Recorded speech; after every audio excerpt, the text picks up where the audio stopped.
What's up, everybody? It's Nick. So, I had to give you guys an update. It's been a little too long. It's been a couple days. I'm sure everyone's wondering, what's going on? Your turbo's blown. Did you get a new engine? Why do you have your car back? Do you have your car back? Well, I have my car back. They inspected my car. It took them about maybe 24 hours to inspect the car. And so what they found was that my turbos were completely fine. There was no issues with my turbos. That's what they told me. Car seemed like it was performing perfectly fine to me too. But this has been kind of a mystery I've been trying to solve about this car, right? So why did I have that much blow off? Or not blow off. Why did I have that much blow by in my catch can? You guys remember my video. That seemed like far more than normal. And it was a lot. It was all jelly and kind of crappy. So this is what's happened, and this is what I found out. My coolant level is going down for no reason.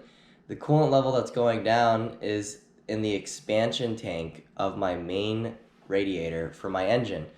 So I thought this whole time, I thought the bigger expansion tank was for my turbo intercoolers, right? So I thought that my install on the frozen boost heat exchanger had caused an issue to the water pump for the intercoolers on each turbo.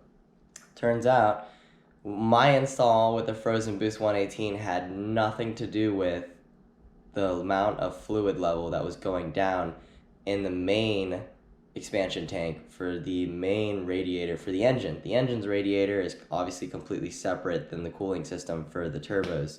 So the main engine level was going down. That coolant level was going down. We pressure tested it at the dealership. No issue, no leak. And also I've been looking underneath of the car. No leak whatsoever. It's eating coolant. I don't know why it's eating coolant. I'm talking 3 gallons of coolant in the last maybe 3 to 4 months. 3 gallons. It's a lot. So it doesn't make sense to me. I think that the cooling pump for my main radiator is failing or something.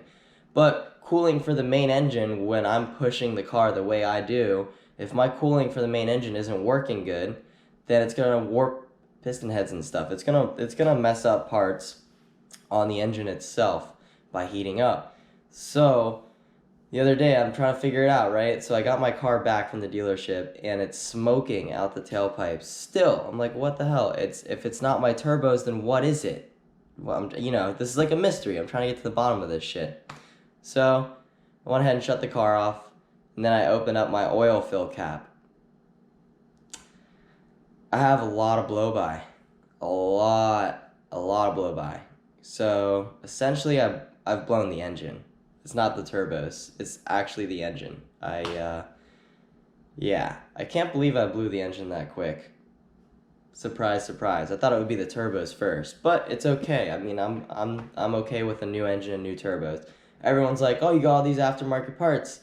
How are you getting your stuff covered?" Well, I have connections at Infinity, and I know people there, and I've bought the car directly from them. As a new client and everything, I've built a relationship over the last 3 years with my sales rep and my technicians over there. Just because they follow my YouTube and I talk to them, a lot about the car, and I can kind of give them input. I'm almost like a guinea pig on this car to see which parts fail first. That's what I feel like, anyways.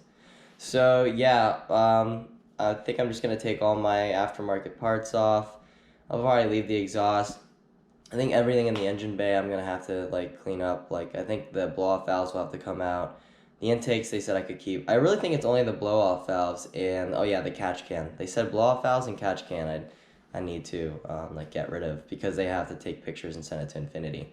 So long story short, I blew my engine. It's not even the turbos. The car is running kind of funny too. It runs normal for the most part, and then sometimes if I feel like I have like a little miss or something, and then the obnoxious amounts of smoke coming out are crazy, and I also feel like I have power loss as well. I do feel like I have power loss now.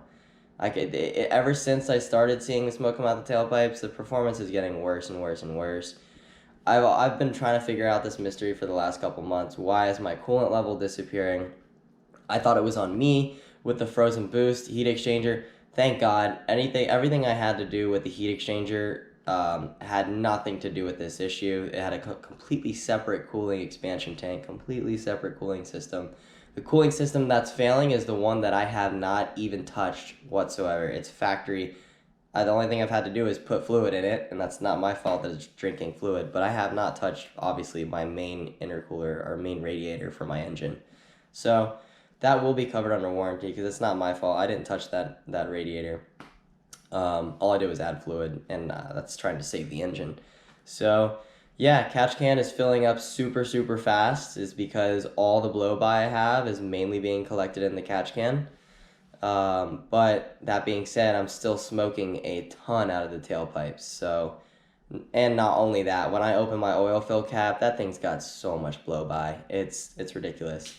And I am at 29,500 miles, and I've already managed to blow that engine.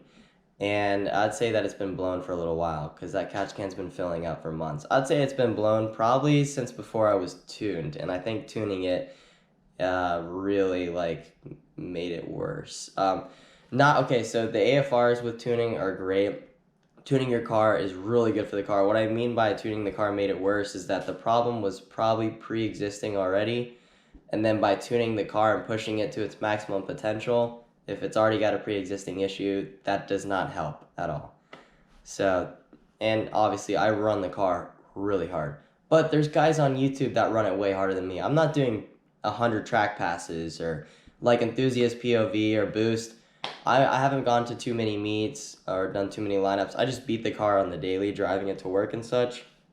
So, but yeah, I'll let you guys know what happens. I'm going to try to line something up with Infinity, and fingers crossed I get a new engine and new turbos, but you guys are going to be along for the journey, and it's going to be pretty exciting when I get new gear in the car. And after that, after the new turbos go, then I do plan on going pure or RT. I'm going to do my research and see what I like best, but thanks for staying tuned. Just wanted to update you guys on the status of the car. But yeah, if you notice any of these symptoms, you might have the same issue as me. I think it's kind of weird. It's not very often that the engine goes before the turbos, but I believe my cooling system was having an issue from the factory, which is not on me. So, all right, guys, stay tuned.